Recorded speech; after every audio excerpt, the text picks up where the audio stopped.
और इस पे कुछ एक्सपेरिमेंट्स कर रहा है। हमारे प्रधानमंत्री श्री नरेंद्र मोदी की बात भी उबर कंपनी के मालिक से 3-4 साल पहले हुई कि उबर टैक्सी हम चलाएंगे, एयर टैक्सी चलाएंगे दिल्ली में जल्दी ही। दिल्ली से गुड़गांव जाने में 1 घंटा लगता है, एयर टैक्सी 8 मिनट लेगी मैक्सिमम। टैक्सी कैसे काम करेगी? आपने ड्रोन देखे हुए हैं, हेलीकॉप्टर भी तो इस तरह का ड्रोन ही होता है। एक कार जैसा इंस्ट्रूमेंट है जिसपे 4 पंखे लगे हैं, वो ड्रोन बन के उड़ता है और एक जगह से दूसरी जगह ले जाता है।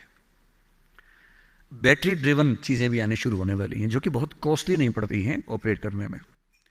मैं कल ही सोच रहा था कि नॉर्थ ईस्ट में अगर कुछ ऐसे युवा हो, कुछ सिक्किम में हो, कुछ अरुणाचल में हो, नागालैंड में हो, त्रिपुरा, मिजोरम, मेघालय में हो, और मिलके कुछ ऐसी कंपनियां बनाएं सरकार की पॉलिसी से बात करके, और मेरे ख्याल से सभी राज्यों के मुख्यमंत्री दिल्ली में बात करेंगे।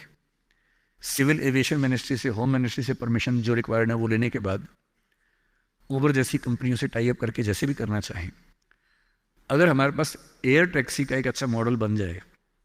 कल जब मैं तीस्ता के पास से निकला, मैंने अपने ड्राइवर साहब से पूछा, क्योंकि पुल 1-2 टूट गया बता रहे थे, बहुत मिट्टी मलबा जमा था। मैंने उनसे पूछा कि जैसे नदी के सामने जो गांव है, अगर मुझे यहाँ से वहाँ जाना हो, पुल तो टूट गया, कैसे जाएंगे?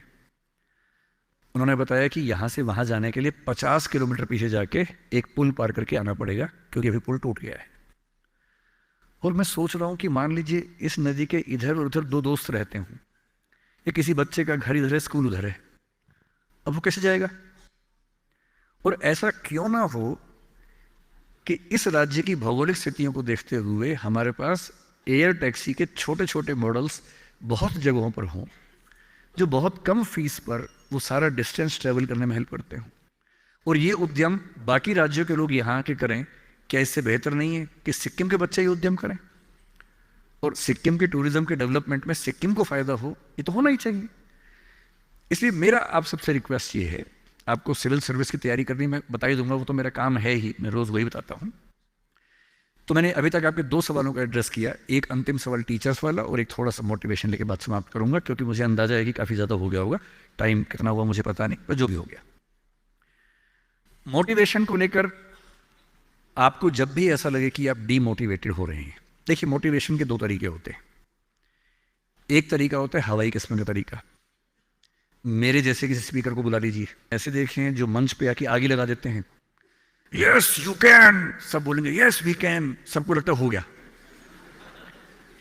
वो असर रहता है आधे घंटे तक। जैसे गुब्बारे में हीलियम गैस भरते हैं, गुब्बारा उड़ता है, गुब्बारे को लगता है कि मैं तो महान हूं, मैं तो हवा में हूं, आसमान में हूं। थोड़ी देर में गैस खत्म हो जाती है और गैस खत्म होते सूर्य के नीचे आता है गुब्बारा।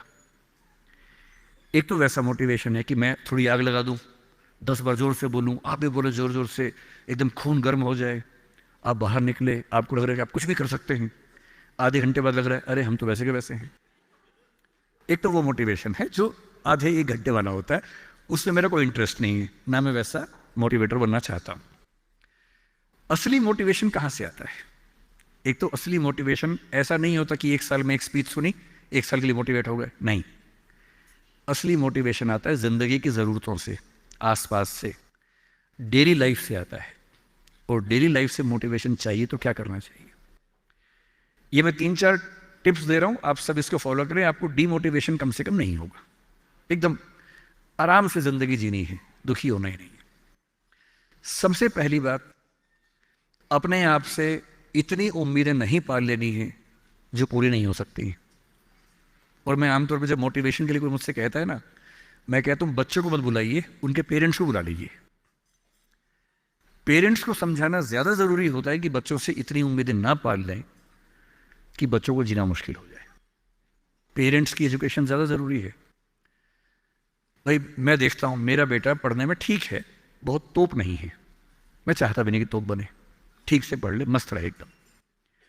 पर हमारे गली मोहल्ले में कुछ बच्चे तोप हैं, उनके माता पिता रात दिन लगे रहते हैं, मम्मी फिर से 10th क्लास कर रही हैं, पापा भी 10th क्लास कर रहे हैं, बच्चा भी कर रहा है, रात दिन माँ बाप भी पढ़ा रहे हैं उसको, बच्चा भी पढ़ रहा है, पूरी फैमिली 10th क्लास कर रही है। तो समझ में एक्चुअली ये यूथ का प्रोग्राम है ना, ये कैसे रुक सकता है? यही तो खासियत होती है यूथ की यहाँ पे। और हमारे ऑनरेबल सीएम सर, आप यूथ के लिए इतना इतने अपने व्यस्त समय में इतना समय निकाले, आपका बहुत बहुत धन्यवाद सर। आप यूथ के लिए खड़े रहे, इन युवाओं के लिए जो खड़ा रहता है, बस इन्हें एक रास्ता दिखाने की जरूरत है सर। ये भी सैलाब है, बस इन्हें एक रास्ता दिखा देंगे। ये दरिया है, अपना हुनर जानते हैं, जहां से भी गुजरेंगे अपना रास्ता बना लेंगे ये। और ऑनरेबल सीएम सर जैसे एक क्रांति को मुहिम लेके चलते हैं, और हकीकत में जानिए कि अगर समाज में क्रांति लाना है तो वो युवा ही लाते हैं। और हकीकत में जानिए कि अगर समाज में क्रांति लाना है तो वो युवा ही ला सकते हैं। समाज की क्रांति वही ला सकते हैं, तलवारों के साए पर इतिहास हमारा बनता है, जिस ओर ये जवानी चलती है उस ओर जमाना चलता है।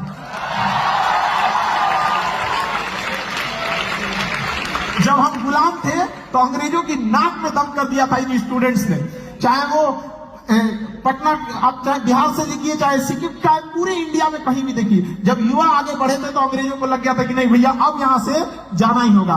तो बिल्कुल सही है, आप लोग पढ़ाई लिखाई कीजिए और उसमें और आगे बढ़ते रहिए। देखिए कभी थकिएगा नहीं, लाइफ में कभी रेस्ट नहीं, हमेशा अपडेट होने को सोचिएगा। अपडेट हमेशा जरूर, आप एक छोटा सा मोबाइल लेते हैं उसमें अपडेट आते रहता है हर कुछ दिन पे।